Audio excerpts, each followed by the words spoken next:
The biggest obstacle that you will face in your sales career, in your selling adventure, is rejection. And this is the biggest thing that keeps people from really thriving and going high in sales. It's their fear of rejection. They're afraid of somebody to tell them no. They're afraid for someone to say they don't think it's for them. They're afraid for someone to say, I'm not interested. Don't call me back.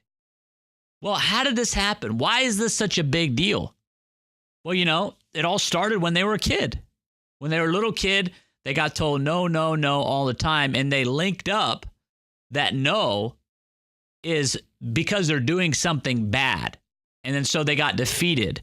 And every time they hear no subsequently, it triggers within them a negative, a visceral response that produces negative emotions.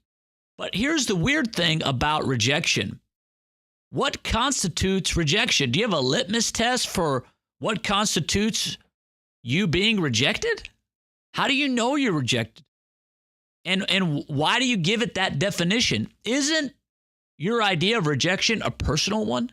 Where did you even get that idea? Did it pop out of nowhere? Did you evolve with it as a part of your biochemistry?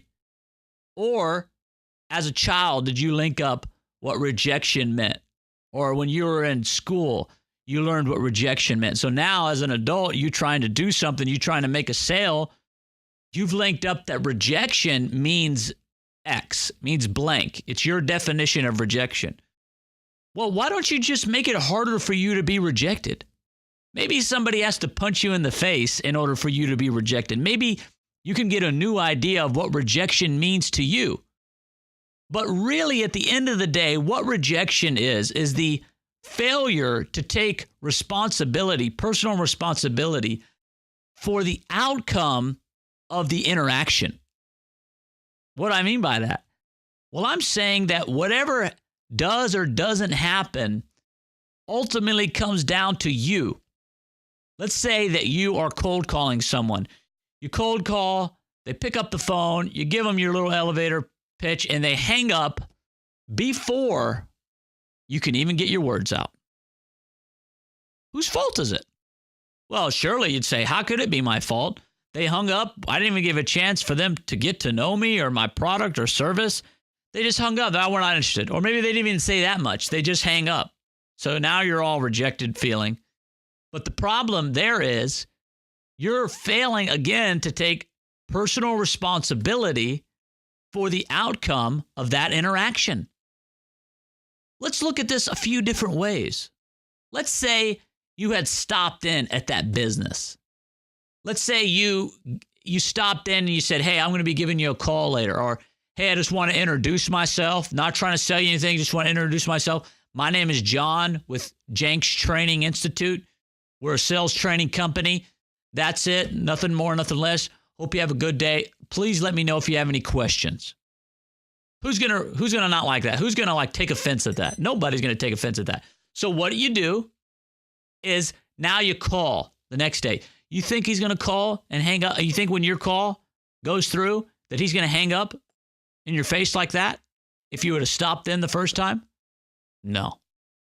I mean, the 99.99% of chance his common decency as a human being is not going to allow him to do that. Why?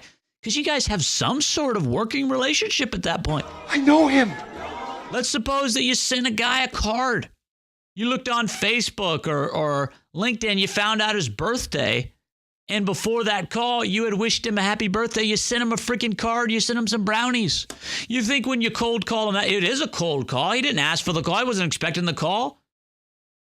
But you called anyway. You think he would hang up on you that time?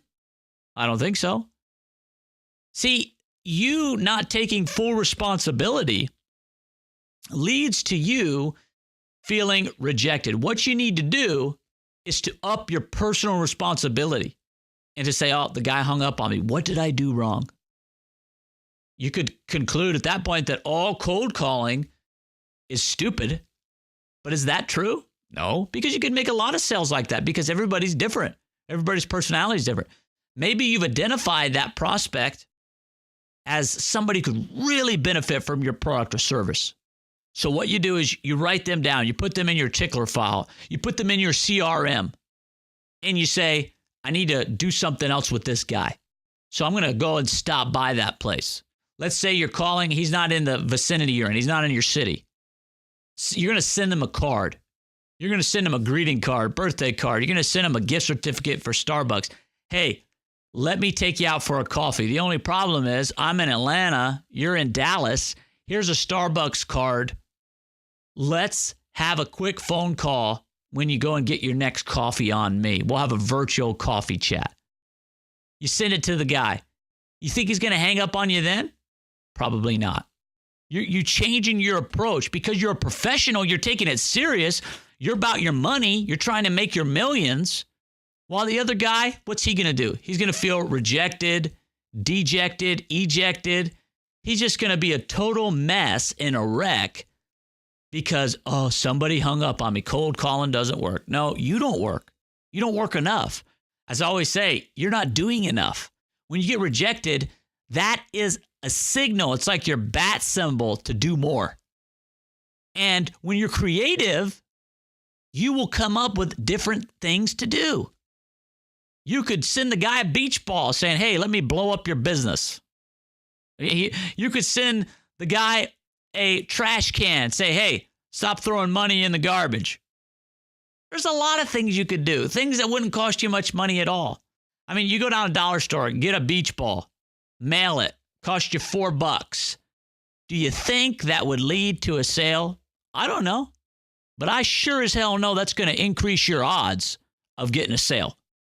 So the problem with rejection comes down to the way that you interpret it.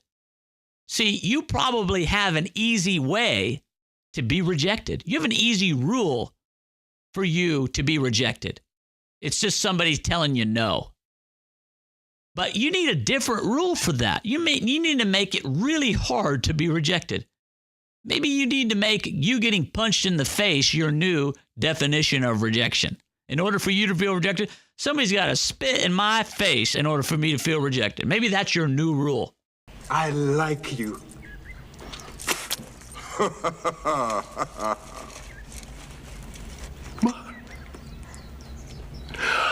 I the popular one? And then you interpret everything else as a bat symbol to do more. Oh, guy hung up on me. Oh, good to know. You're collecting more data on the guy. You need to go send him a beach ball. You need to go drop by.